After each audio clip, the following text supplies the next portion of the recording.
दोस्तों नमस्कार। दोस्तों आज समय आ गया है कि हम लोग सब मिलकर अजीत भारती के पक्ष में खड़ा हों, बिना किसी कंडीशन के, बिना किसी इफ एंड बट के। आज समय आ गया है सभी सवर्णों को एकजुटता दिखाने के मामले में। क्यों मैं ये कह रहा हूं? अजीत भारती हमारे कोई मित्र नहीं है, हमारे कोई रिश्तेदार नहीं है, हमारे कोई जान पहचान वाले नहीं है, लेकिन फिर भी मैं आज अनकंडीशनल उनके साथ सोलिडेरिटी में खड़ा हूं। कारण क्या है दोस्तों? अजीत भारती कोई अपने लिए ये लड़ाई लड़ नहीं रहे हैं। ये समस्त सवर्णों के खिलाफ जो षड्यंत्र रचा जा रहा है, अजीत भारती उसके प्रतीक मात्र हैं। एक टुच्चा सा आदमी है, एक भड़वा टाइप का आदमी है, उसका नाम है चंद्रशेखर रावण। वो रावण सोशल मीडिया पर, जितने भी प्लेटफॉर्म है उस पर ये 2 टके की टुच्ची बातें लिखते रहता है कि हमें ब्राह्मण की बेटियां दे दो, ब्राह्मण की बहनें दे दो, अपनी बेटी बहन को हमसे शादी करवा दो, और तरह तरह की अभद्र भाषा का प्रयोग करता रहता था। तो उसी का जवाब देते हुए अजीत भारती ने एक पोस्ट बनाया और चंद्रशेखर रावण की आलोचना की, उसके लिए कटु शब्दों का प्रयोग किया। तो चंद्रशेखर रावण जब भद्दी गालियां का यूज करता है, भद्दे लैंग्वेज का यूज करता है, तो ये उसकी स्वतंत्रता की आजादी होती, अभिव्यक्ति की स्वतंत्रता होती है। लेकिन वही अजीत भारती जब सवर्ण होके चंद्रशेखर रावण के खिलाफ same type of words, same type of language का यूज करता है, तो अजीत भारती के खिलाफ ST/SC एक्ट में मुकदमा दर्ज हो जाता है। और मुकदमा ऐसा भी है कि अजीत भारती की कभी भी गिरफ्तारी हो सकती है और उन्हें सजा भी हो सकती है। दोस्तों आज इसके बारे में एक कहना ही पड़ेगा। मैं आप सबसे गुजारिश करूंगा कि आप मेरे वीडियो को अंत तक देखिए, और अगर मेरी बात से आप सहमत हैं तो वीडियो को शेयर कीजिए। मैं बोलूंगा आप भी वीडियो बनाकर अजीत भारती के सॉलिडरिटी में पोस्ट कीजिए। अगर वीडियो बना नहीं सकते हैं, बोल नहीं सकते, तो लिखिए।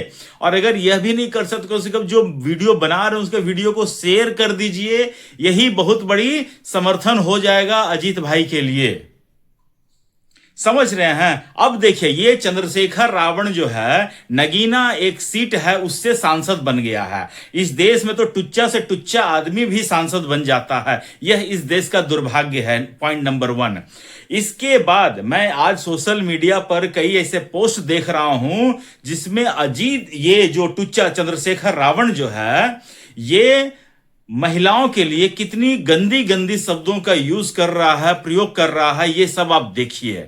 ये मैंने पोस्ट वहां से डाला है, आप इसको देखिए, पढ़िए कि इसकी जो सोच है कितनी नीच प्रवृत्ति का है, कितनी घटिया सोच वाला, कितनी घटिया मानसिकता वाला ये आदमी है। ये नहीं देखता है कि सोशल मीडिया पर कौन बोल रहा है, कौन क्या कर रहा है। ये सबको मां बहन की गाली दे रहा है और गंदी गंदी बातें लिख रहा है। लेकिन इसके बारे में जब कुछ कहा जाए तो ये बहुत ऑफेंड हो जाता है, इसको बड़ी मिर्ची लगती है और ये केस करवाने के लिए चला जाता है। क्यों? चंद्रशेखर रावण सोने का बना हुआ है क्या कि इसके खिलाफ कोई बोल नहीं सकता है? इसको ST/ST एक्ट का प्रोटेक्शन प्राप्त है क्या?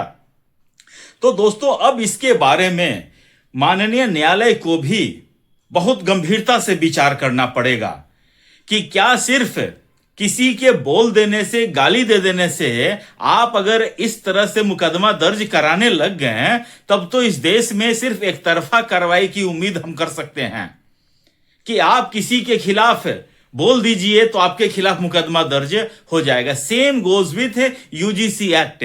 UGC एक्ट में भी सिर्फ अगर किसी दलित SC/ST समुदाय के बच्चे को लगेगा कि हमारे साथ भेदभाव हो रहा है तो उसके खिलाफ केस हो सकता है। इसके खिलाफ अजीत भारती ने बहुत बड़ा आंदोलन चलाया था। हम सबको पता है, हमको ही पता है, हमने भी उसके बारे में बहुत कुछ लिखा है, बहुत कुछ बोला है। लेकिन अब जब पानी सिर के ऊपर से बहने लगेगा, नाक के ऊपर से बहने लगेगा, तो हर किसी को अजीत भारती के समर्थन में आना पड़ेगा। दोस्तों मुझे समझ में नहीं आता है, कहा जाता आर्टिकल 15 कहती है कि सभी को समानता का अधिकार प्राप्त है। फिर कहां समानता का अधिकार प्राप्त है? इस देश में आप प्रधानमंत्री मोदी को मां बहन की गाली दे दो, तरह तरह की गाली दे दो, मोदी मर जा के नारे लगा दो, मोदी तेरी कब्र खुदेगी कह दो। आप इस देश में गृह मंत्री को तू तड़ा करके बोल दो, उसको भगोड़ा कह दो, औकात दिखा दो, उसे बौना कह दो, ये चलेगा। लेकिन चंद्रशेखर रावण जैसे 2 टके के आदमी के टुच्चे आदमी को आप कुछ बोल नहीं सकते हैं। उसके खिलाफ अगर आप बोलेंगे तो आपके खिलाफ मुकदमा दर्ज हो जाएगा। ये कैसे चलेगा? इस देश में हमारे आराध्य प्रभु श्री राम, माता सीता, कृष्ण, राधा, शिव, पार्वती, सती, सबके खिलाफ क्या कुछ नहीं बोला गया है, क्या कुछ नहीं चित्रकारी की गई है, और सबको बता दिया गया है कि it is a freedom of expression. आप किसी की फ्रीडम ऑफ एक्सप्रेशन को आप हनन कर नहीं सकते। जो कुछ बनाना चाहे आप बनाने दीजिए। तो सबको यह मिलना चाहिए ना। लेकिन यह सिर्फ एक धर्म के खिलाफ हो रहा है और किसी और धर्म के खिलाफ ऐसा नहीं हो रहा है। हमने देखा है हमारे पवित्र ग्रंथ रामचरितमानस की प्रतियां को फाड़ते हुए हमने देखा है, उसके खिलाफ तो कोई केस नहीं होता है।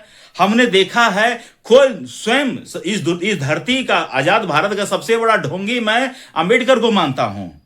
अंबेडकर जितना बड़ा ढोंगी कोई नहीं रहा आज तक इस धरती पे, और उसके करने का फल पूरा भारत आज तक भुगत रहा है। तो ढोंगी ने मनुस्मृति को जलाया। अगर तुमको मनुस्मृति से इतना ही दिक्कत था तो अपने देह में आग लगा लेते बाबा साहब अंबेडकर।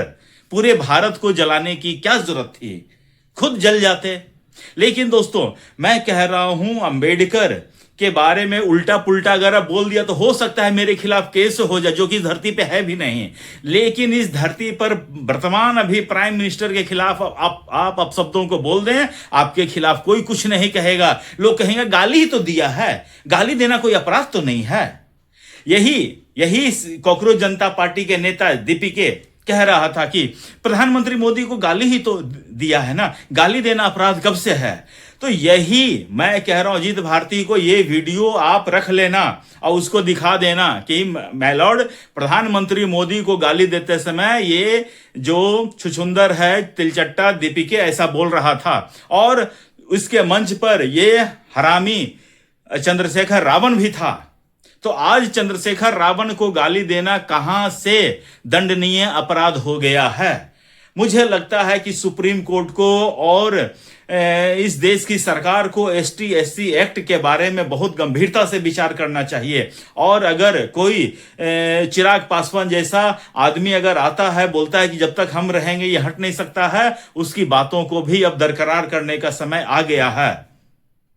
अब ऐसा नहीं चलेगा कि आप एक वर्ग को खुली छूट दे दें कि तुम जो चाहो सोशल मीडिया पे जिसको चाहो उसको तुम कुछ भी कह दो। मैं बहुत छोटा सा यूट्यूबर हूं, मेरी कोई हैसियत नहीं है, तो मेरे कमेंट पर आप जाकर देख सकते हैं कितने लोग मुझे गाली देते हैं। तो सोचिए अजीत भारती को कितने बड़े पैमाने पर गाली गलौज किया जाता होगा। लेकिन अजीत भाई ने किसी के खिलाफ कुछ बोल दिया तो उसके खिलाफ केस मुकदमा दर्ज हो जाता है। और ऐसा लग रहा है कि अजीत भारती को जिन धाराओं में दर्ज किया गया है मुकदमा, उनके तहत गिरफ्तारी भी हो जाएगी। और अजीत भाई ने कहा है कि गिरफ्तारी होगी, मुझे पुलिस गिरफ्तार करेंगे, मुझे हो सकता है कि मेरे साथ टॉर्चर भी हो पुलिस थाने में, लेकिन वो झुकेंगे नहीं। 2-4 डंडे खा लेने से अजीत भारती का देह टूट नहीं सकता है।